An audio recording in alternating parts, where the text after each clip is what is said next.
The glossy paper of the Amex Black Card statement felt unnervingly slick in my hands, a stark contrast to the thick, cloying sensation at the back of my throat. I had been away for 2 weeks, a grueling business trip closing a merger that would set us up for life. I'd come home exhausted but triumphant, ready to surprise Sarah. Instead, the surprise was waiting for me in a crisp black envelope. It started with a charge for a Rolex, a new one.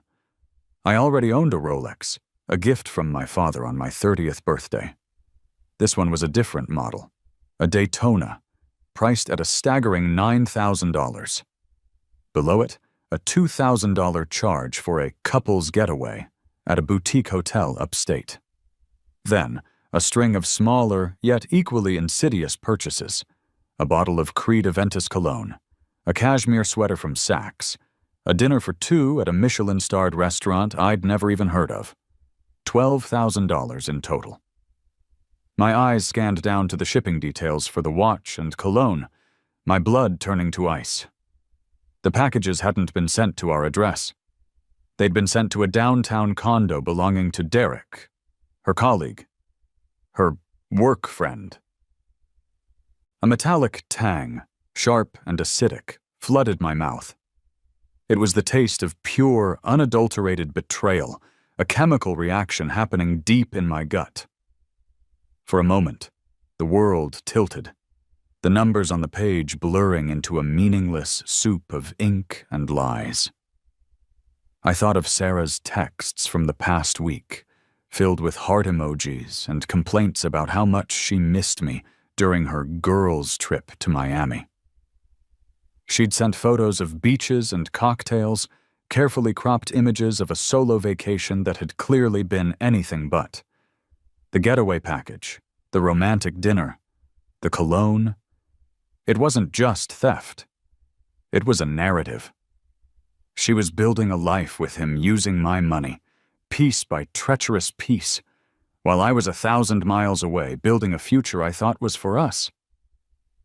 My hands began to shake, a tremor that started in my fingertips and radiated up my arms. It wasn't the trembling of a man on the verge of tears, not the gut-wrenching shudder of heartbreak. It was the vibration of a machine powering on, of a system rebooting with a cold, singular purpose. This wasn't a domestic dispute. It was a hostile takeover. She hadn't just cheated on me. She had declared financial warfare, using my own assets as her munitions. Every dollar she spent was a bullet aimed at the foundation of the life I had built. The shock was already hardening into something else, something cold and crystalline and sharp. Fury. A rage so pure it felt like a force of nature, clearing the fog of sentiment and leaving behind only the stark, ugly clarity of the balance sheet. The clock on the wall seemed to tick louder, each second a hammer blow counting down to her return. According to her last text, her flight from Miami was scheduled to land tomorrow afternoon. 18 hours. 18 hours until she walked through that door, expecting to fall into my arms, her face a perfect mask of loving innocence. 18 hours to dismantle the life she thought she was so cleverly stealing. The game was on, but she didn't know I was playing yet. She thought I was still the trusting husband, the workaholic provider too busy and too foolish to ever look at the details. She was about to learn how wrong she was. With a steadiness that surprised even me, I picked up my phone. My thumb moved with lethal precision, opening the camera app. I laid the statement flat on the granite countertop, the expensive stone we'd picked out together last year, and took a crystal-clear photo of the first page. Then the second. I screenshotted every single transaction, every charge, every shipping address. I compiled them into a single, damning folder, a digital dossier of her deceit. For a full minute, I just stared at the icon for the credit card's mobile app, my finger hovering over the button that would allow me to speak to a fraud specialist. The option was there, clean and simple, Report fraudulent charges. It wasn't a lie. This was fraud, every definition of the word. And I was about to bring the whole damn house of cards crashing down. My finger didn't hover for long. I pressed the call button. The automated menu was a fresh layer of hell, a robotic voice cheerfully offering options while my life burned down around me. I stabbed 0 until a human came on the line. Fraud Department. My name is Marcus Thorne, I said, my voice eerily calm. I need to report a series of fraudulent charges. Cancel all my cards and freeze all joint accounts effective immediately. The representative on the other end, a woman with a patient, practiced voice, walked me through the litany of security questions. My mother's maiden name. The city where Sarah and I had met. Each answer was a small, bitter pill. I read out the charges, one by one. The Rolex, the hotel, the cologne. I gave her Derek's name and the shipping address. Yes, I know who made the purchases, I said, cutting off her next question. My wife. But they were made without my consent or knowledge. That is the very definition of fraud. There was a brief pause. On the other end, the sound of furious typing. Within 90 minutes, it was done. The black card was dead. The joint checking account was frozen. The 6 figures I'd moved into it last week, the proceeds from the merger, were now sitting in a new, private account under my name alone. I had severed our financial union with the clean digital slice of a wire transfer. The entire process took less than 2 hours. 2 hours to undo 8 years of shared trust. The first volley from her camp arrived an hour later, just as I was deleting her face from my phone's home screen. A text message. Why isn't my card working? I'm trying to check out of the hotel, and it was declined. A wave of savage satisfaction washed over me. The hotel. Of course. The getaway package was for this weekend. She wasn't in Miami. She was upstate with him, living it up on my dime right now. The timeline clicked into place with sickening precision. She was planning to fly back tomorrow, just as she'd said, but from a local airport, not from Florida. The girl's trip was the perfect cover. I typed out my reply, my thumbs moving with surgical precision, each letter a small, sharp twist of the knife. I didn't accuse, I didn't yell, I simply redirected her query to the appropriate party. Ask Derek. He'll explain the charges. I hit send without a moment's hesitation. My phone immediately began to ring, her picture flashing on the screen. I silenced it and set the phone face down on the counter. Let her panic. Let her wonder. Let her ask him why the money tap had suddenly run dry. This was only the beginning. The credit card statement was the obvious wound, the gushing artery of her betrayal. But I knew, with a certainty that settled deep in my bones, that this wasn't the start of it. This was just where she got sloppy. Fueled by this cold conviction, I logged into our main bank account, the one we used for household expenses, the one I topped up every month without a second thought. I filtered the transaction history, searching for Derek's name. Nothing came up. Clever. Then I searched for his address. Still nothing. But she wouldn't have used wire transfers. They were too obvious. I started scrolling back, month by month, looking for a pattern. And then I found it. Small, steady withdrawals. $500 here, $1,000 there. Sent via Zelle to a username I didn't recognize. DKing88. A quick social media search confirmed it. Derek's profile picture grinned back at me, his arm draped around a smiling Sarah in a photo from last Christmas I'd never seen. The transactions went back 8 months. 8 months of her systematically siphoning money from our shared accounts. My eyes landed on a transfer from 6 weeks ago for exactly $250, the same day I had given her cash for our anniversary dinner. The note on the transfer read, "For the best night." She had used the money I gave her to celebrate our marriage to fund her affair.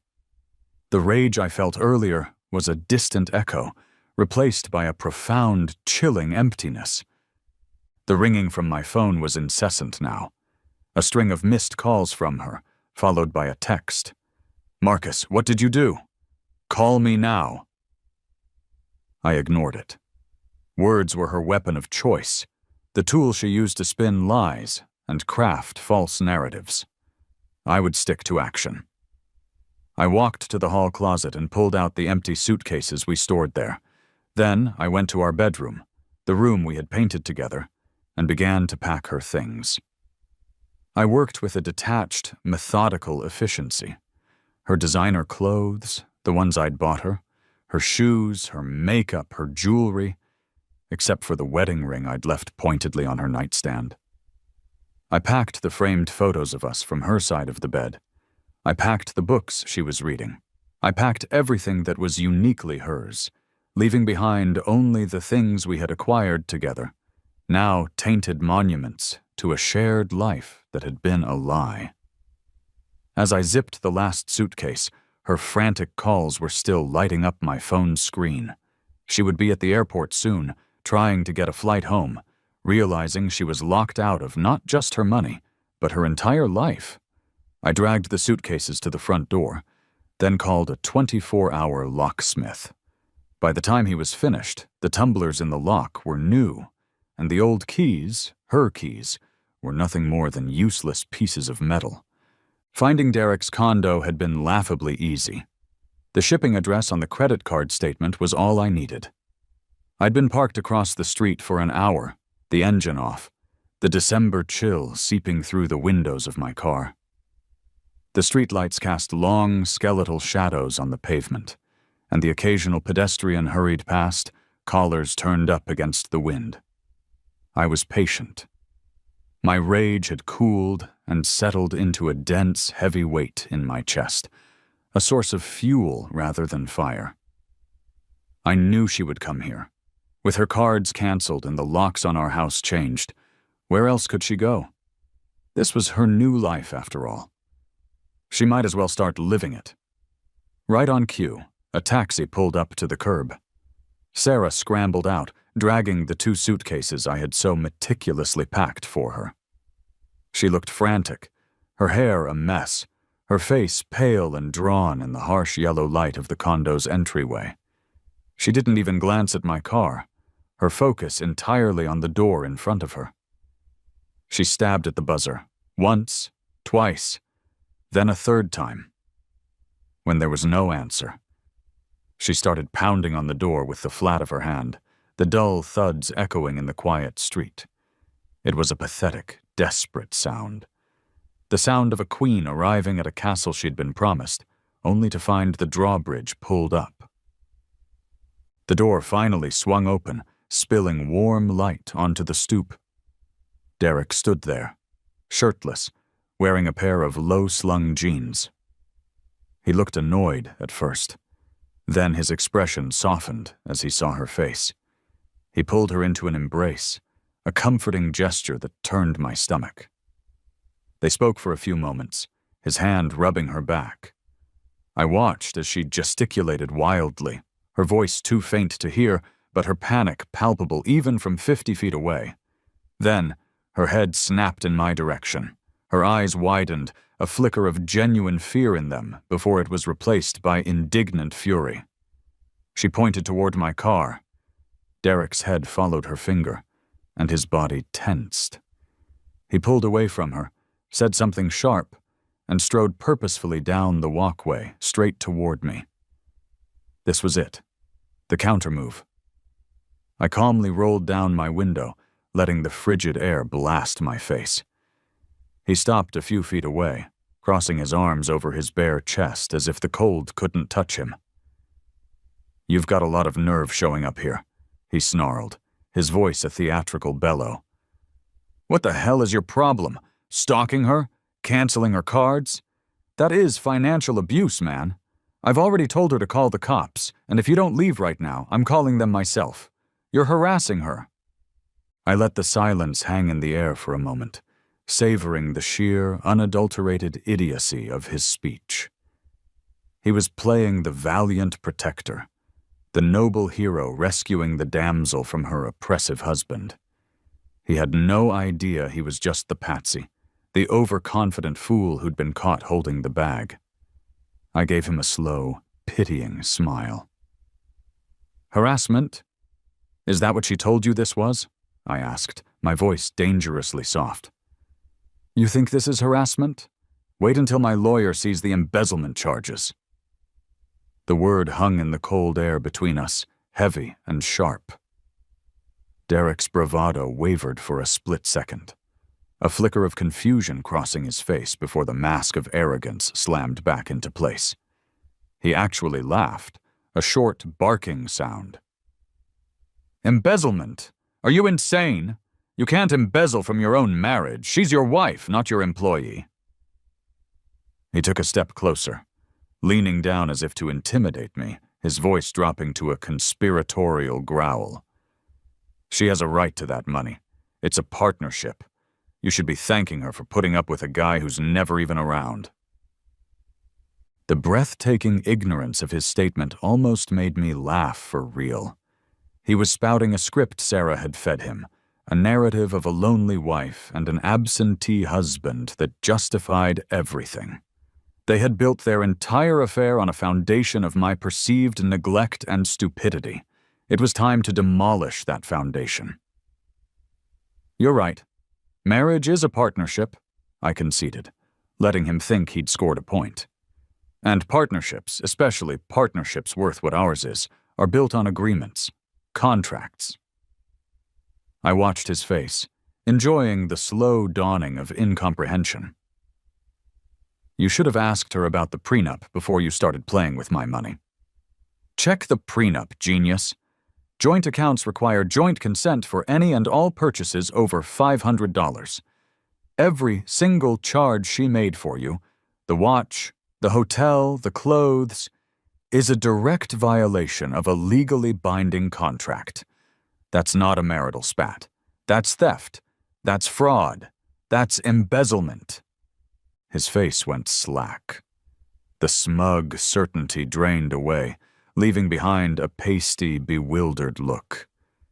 He was processing the words, prenup, consent, fraud, and they were not computing with the fantasy Sarah had sold him.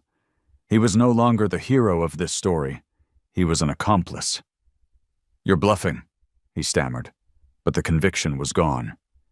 He was grasping at straws, his eyes darting back toward Sarah, who was hovering anxiously on the steps. "You're bluffing. She said you never read legal documents. She said you just sign whatever the lawyers put in front of you." And there it was, the fatal miscalculation. The core of their entire plan, spoken aloud by her idiot lover. They didn't just think I was absent. They thought I was stupid. They banked on it. They leveraged my supposed ignorance to steal from me, to build their sordid little kingdom on my life's work. A gust of wind whipped down the street, cutting through the silence. It flattened Derek's designer jacket, the one I'd paid for, against his suddenly very cold-looking chest. He shivered, and for the first time looked less like a threat and more like what he was, a thief who had just been caught. The next morning, I was sitting in the sterile, wood-paneled office of my lawyer, a man named Mr. Harrison, whose demeanor was as sharp and unforgiving as the creases in his suit. The adrenaline from the previous night's confrontation had subsided, replaced by the grim reality of the task ahead. I had walked him through the events of the last 24 hours. The credit card statement, the 8 months of secret transfers, the prenup clause, and the pathetic scene outside Derek's condo. Harrison listened impassively, his fingertips steepled, his expression unreadable. He made a few notes on a yellow legal pad, the scratching of his fountain pen the only sound in the room. When I finished, he nodded slowly, his gaze fixed on the file in front of him, which contained the prenuptial agreement I had forwarded earlier that morning. "The credit card charges are clear-cut," he said, his voice a dry rasp.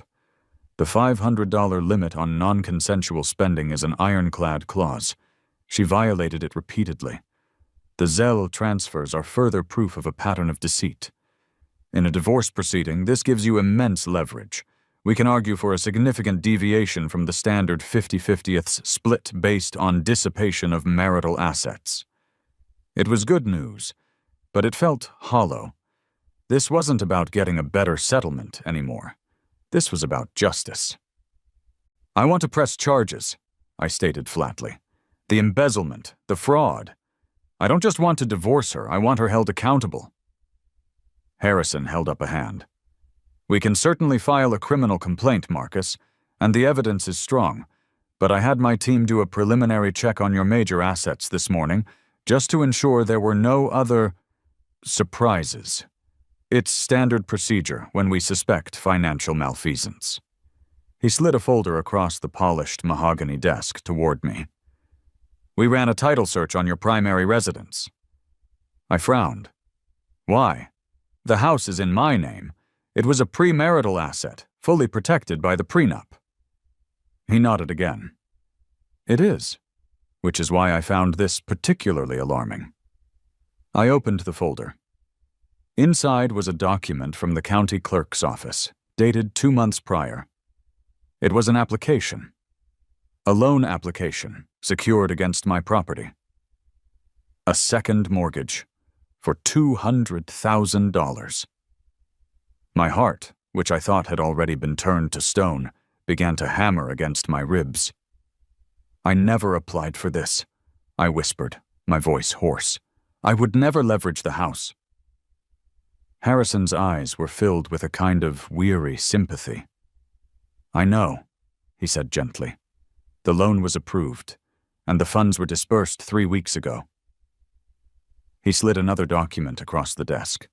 A bank statement from an account I had never seen before, showing a single deposit of $200,000, followed by a wire transfer of the full amount out of the account the very next day. And then he showed me the application itself. My signature was there, at the bottom of the page. A flawless, elegant forgery that was nearly indistinguishable from my own. I stared at my name, written in my own hand, but not by me.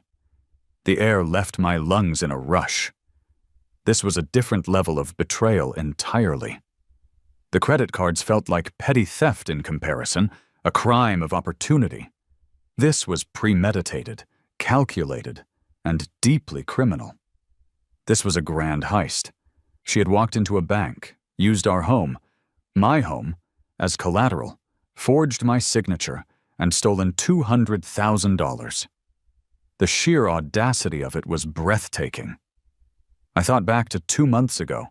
I was in Asia for 3 weeks, closing the most difficult negotiation of my career. She must have planned it then, knowing I would be distracted, unavailable, trusting her to manage things at home. Where did the money go? I asked, my voice barely audible. Harrison already had the answer. He pushed a final piece of paper toward me. It was a bill of sale from a luxury car dealership. A brand new Porsche Cayman purchased by one Derek Fletcher, paid in full via a cashier's check. She had bought her lover a Porsche with my house. The room began to spin, the wood-paneled walls closing in on me. I felt a volcanic rage building inside me, so immense, so powerful, it threatened to tear me apart from the inside out. I wanted to storm over to that condo, to kick down the door and show them the proof of this grand larceny. I wanted to see their faces when they realized they hadn't just broken a marriage. They had committed a felony that would send them both to prison. Tomorrow. That was my first thought. Tomorrow she would get served with divorce papers that included this. Tomorrow she'd realize the game was over, that she was facing not just the loss of her lifestyle, but the loss of her freedom. The image of her face, crumbling in the face of irrefutable proof, was intoxicating. I pictured her frantic calls to Derek, the blame, the accusations, the terror. It would be a swift and brutal end. But as the initial wave of incandescent fury crested and began to recede, a new thought emerged. Cold and sharp, as a sliver of ice. What if swift and brutal wasn't enough? What if it was better to let them think they were still in the game? My mind, trained for years to think 3 moves ahead in a boardroom, began to shift from tactics to strategy. Confronting her now would be satisfying, yes, but it would be a quick kill. She would lawyer up, they would coordinate their stories, they would mount a defense. She would play the victim, the spurned wife who made a mistake. What if instead I did nothing? What if I let her believe she was still safe? I looked up at Harrison, the chaos in my mind settling into a new, terrifying calm. My entire plan of attack had just been rendered obsolete. This new information didn't just give me more ammunition, it changed the very nature of the war. "She doesn't know we have this," I said, my voice now steady and clear. "She and Derek think the worst they're facing is a nasty divorce over some credit card bills and a broken prenup." Harrison watched me, his expression shifting from sympathy to intense focus. He recognized the change in me. "That's correct," he confirmed. "As far as they know, this is still a civil matter." A slow, cold smile spread across my face. It felt alien. "Good," I said. "Then we don't show our hand, not yet." Harrison leaned forward, intrigued. "What are you proposing, Marcus?" he asked. "I'm proposing we let her dig," I explained, the plan crystallizing in my mind as I spoke.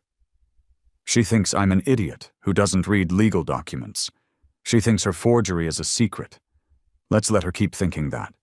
Let's let her get comfortable in her lies. Let's give her the chance to lie again, to commit to the story on paper, under oath. Let's give her the chance to perjure herself. When she gets the initial divorce filing, it will only mention the prenup violations. She'll fight it. She'll file a counter-petition demanding half of everything. She'll claim she was a full partner, that the prenup is invalid. And we will let her.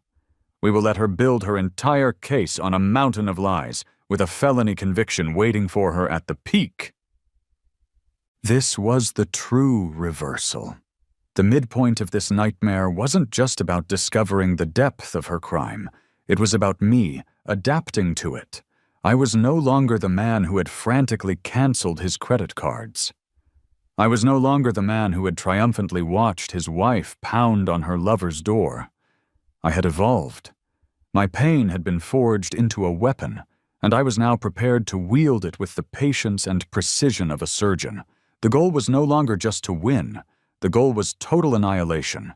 I would let her walk into the trap, let her feel confident, even arrogant.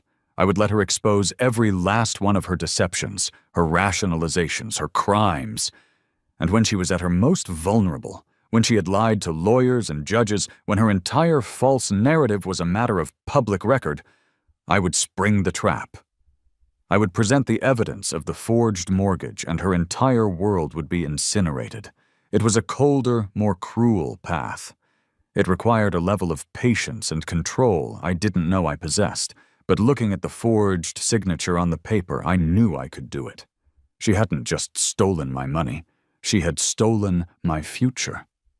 Now, I was going to watch her hand back every last cent, along with her own.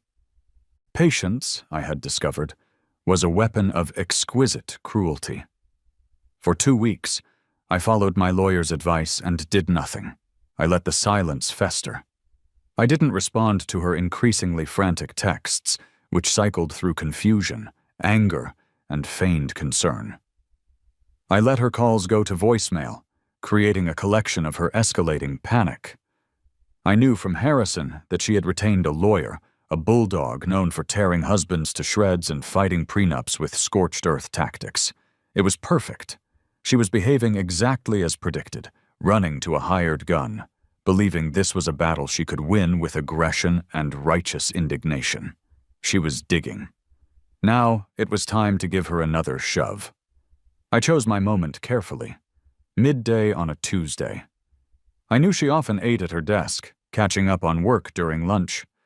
Her office was in a sleek, glass and steel tower downtown, a temple of corporate ambition where appearances were everything. I walked through the lobby, my tailored suit a suit of armor, the leather briefcase in my hand feeling as heavy as a war chest. It contained 2 documents, the initial divorce petition, citing irreconcilable differences, and a slim black folder. The receptionist at her firm tried to stop me, her smile tight and professional. "I'm sorry, sir. Sarah is in the middle of her workday. Do you have an appointment?" I didn't break my stride. "She'll see me," I said, my voice leaving no room for argument. I knew the layout of her office. I'd been there for holiday parties, playing the role of the proud, supportive husband. Her office, a corner suite with glass walls, put her on display like a high-priced acquisition. I saw her before she saw me. She was on the phone, laughing at something, one hand tapping idly on her keyboard. She looked confident, powerful, completely at ease in her domain. The sight of it, the sheer normalcy of her life continuing while mine had been detonated, solidified my resolve. I walked directly to her door and opened it without knocking. Her smile vanished, replaced by a look of utter shock. "Marcus? What are you doing here? You can't just—" I ignored her protests, stepping inside and closing the door behind me. I placed the briefcase on her expansive desk, the stark white surface a perfect stage. "We need to talk," I said calmly. She stood up, her back straightening, shifting instantly into fight mode. "There's nothing to talk about, Marcus. My lawyer will be in contact with your lawyer. Now, if you don't mind, I have work to do."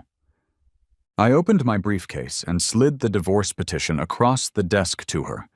She glanced at it with contempt. "You think this scares me?" she scoffed, her voice dripping with derision.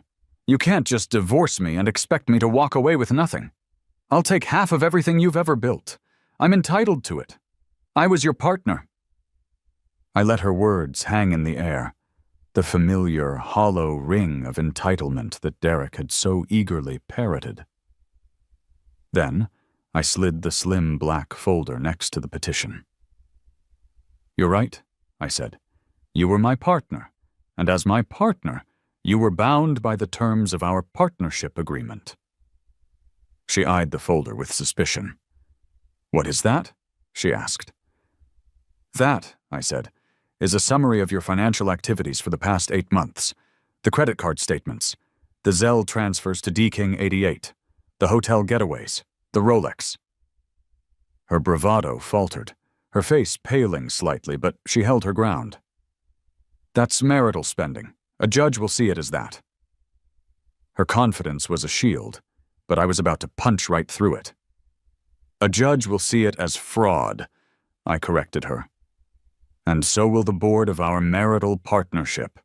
Read page 12 of the petition, Sarah. It cites the specific clause in our prenup you seemed to forget about, the one you thought I'd never read." Her hands trembled slightly as she picked up the thick document and flipped to page 12. I watched her scan the paragraph, her eyes moving quickly at first, then slowing down, then reading it again. I knew the words by heart. "Any non-consensual transfer or expenditure of marital or premarital assets in excess of $500 shall be considered an act of material fraud, rendering all asset protection clauses within this agreement null and void." Her face, already pale, drained of all remaining color. The shield wasn't just cracked, it was shattered.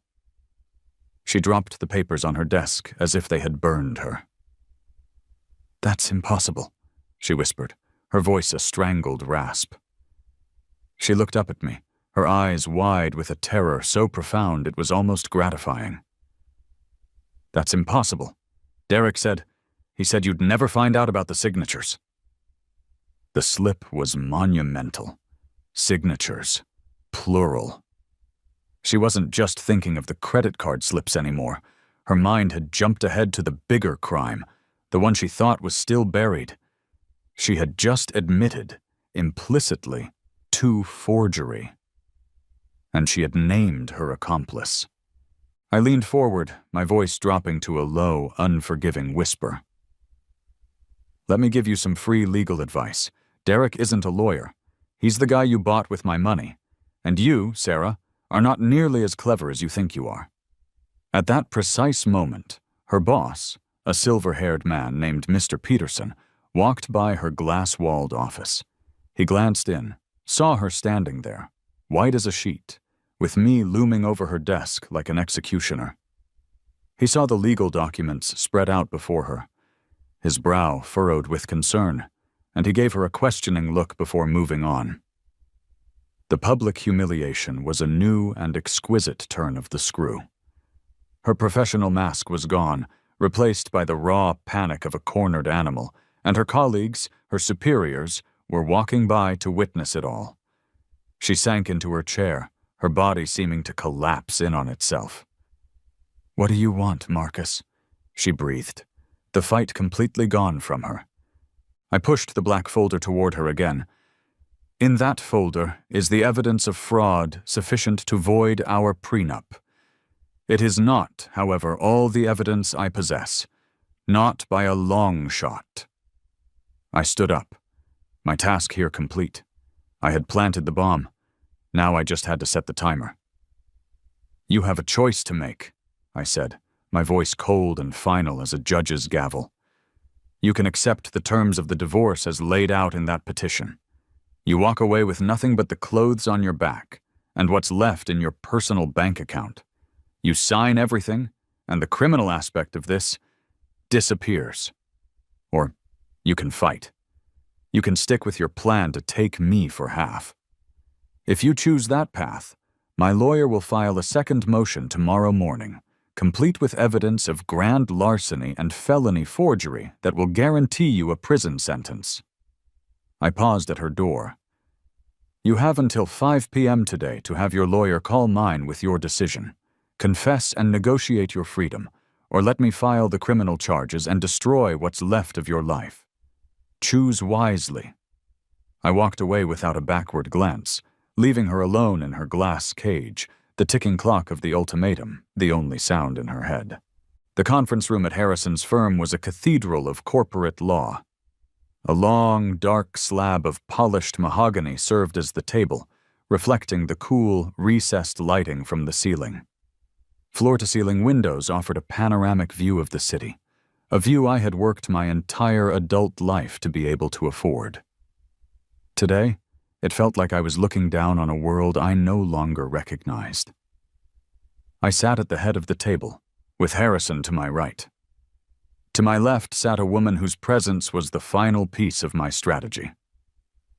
Nina, my financial advisor for the last decade. She was a woman of sharp angles and sharper intellect, her silver hair cut into a severe, elegant bob. In front of her was a single, thick file, identical to the one in front of me. We were ready. We had been for 15 minutes. The call had come yesterday at 4:58 p.m., just 2 minutes before my deadline expired. Sarah's lawyer, his voice clipped and defeated, had agreed to the meeting. She had chosen to negotiate. She thought she was coming here to surrender. She didn't realize she was walking into a public autopsy of her life. The heavy glass door of the conference room opened, and they walked in. Sarah looked smaller than I'd ever seen her, diminished and swallowed by a plain gray coat. Her eyes were red-rimmed and fixed on the floor, refusing to meet mine. She was the image of contrition. Derek, however, was a different story. He walked in beside her like a bodyguard, his chin held high, radiating a defiant belligerence. And on his wrist, catching the light as he moved, was the Rolex. The sheer, unmitigated gall of it sent a fresh wave of ice through my veins. He was wearing the spoils of his victory to the surrender. It was the most eloquent confession he could possibly have made, a silent testament to his arrogance and his stupidity. They took the seats opposite us, the vast expanse of polished wood feeling like a chasm between two warring nations. Sarah's lawyer, a harried-looking man I recognized from his firm's website, began to speak, but I held up a hand. "Let's dispense with the legal posturing," I said, my voice echoing slightly in the quiet room. I want to hear it from her. All eyes turned to Sarah. She flinched, then took a shaky breath. She finally looked at me, her eyes pleading. "Marcus, I'm sorry," she began, her voice cracking. "I know what I did was wrong. I'll sign the papers. I'll agree to the divorce." She gestured vaguely with her hand. "I'll give back everything if you don't press charges. The money, the things. Just let me walk away, please." Her performance was almost believable, the broken wife begging for mercy. But I wasn't the man she married anymore. I was the man she had created, the one who saw every angle, every lie. I let her plea hang in the air, a pathetic, dying note. Then I leaned forward. "Everything?" I asked, my voice deceptively soft. "That's a very comprehensive offer. Does everything include the $40,000 that was funneled out of my retirement account 3 months ago?" The confusion on her face was immediate, and for the first time since this began, completely genuine. Her brow furrowed. "What? What retirement account?" she asked, looking from me to her lawyer in genuine bewilderment. "I never touched your retirement funds. I wouldn't even know how." She looked at me, a flicker of her old self returning. "I'm not lying, Marcus. I did a lot of things, but I didn't do that." Derek, sensing a crack in my case, puffed out his chest. "See? More lies. You're just trying to bully her." I ignored him completely, my gaze locked on Sarah. This was the moment. The checkmate move she never saw coming because she was too busy playing a different game. My plan to let her dig her own grave had been based on the crimes I knew about. But a deep dive by Nina's forensic accounting team had uncovered a new layer of betrayal, one that even Sarah was unaware of. I turned my head slightly. "Show them the documents, Nina." Nina, who had been silent and still as a statue, opened her file. With quiet, precise movements, she slid a series of papers across the table. "This is a signed authorization form, submitted to Mr. Thorne's investment brokerage 3 months ago," she began, her voice crisp and devoid of emotion. "It requests a hardship withdrawal of $40,000, citing urgent home repairs. The signature, you will note, is a near-perfect forgery of Mr. Thorne's." She pushed another document forward. "This is the bank record for the transfer. The funds were not sent to your joint account, Mrs. Thorne. They were wired to a newly created holding company." She slid a final page across the table. "And this is the articles of incorporation for that company. The sole director and signatory is Mr. Derek Fletcher."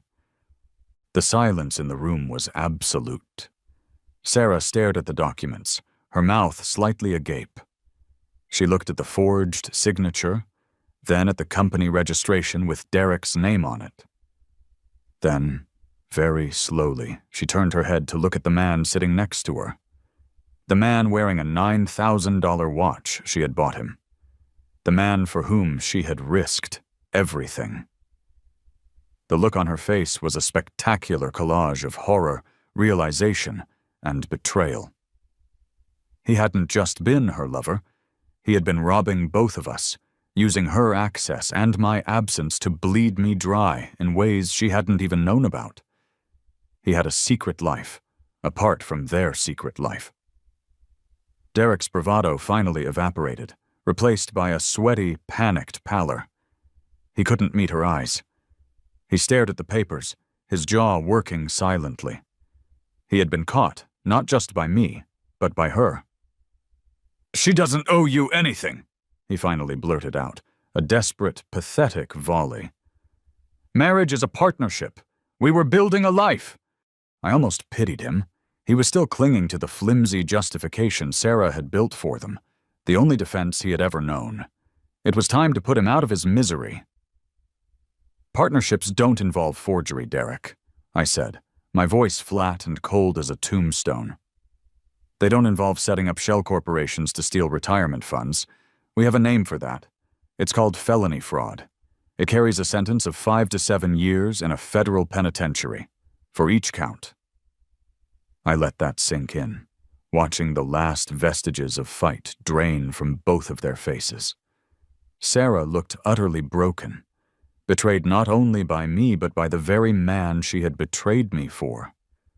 Her house of cards hadn't just collapsed. A wrecking ball had smashed through it.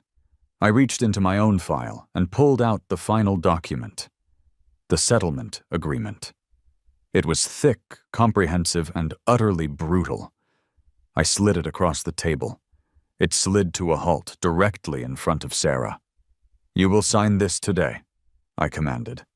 "This document relinquishes any and all claim to any asset, property, or fund I have ever owned. You will walk away with the contents of your checking account and nothing else. You will agree to these terms, or my lawyer will walk these files over to the district attorney's office this afternoon. The choice was never about money, Sarah. It was about whether you would spend the next 5 years in court or in a cell." I already knew her answer. She would sign. She would choose freedom, even if it was a life of destitution. The central question of my nightmare was resolved. I was keeping everything. She was leaving with nothing. And as her trembling hand reached for the pen, I realized I was finally truly free. 6 months. Half a year is a surprisingly long time.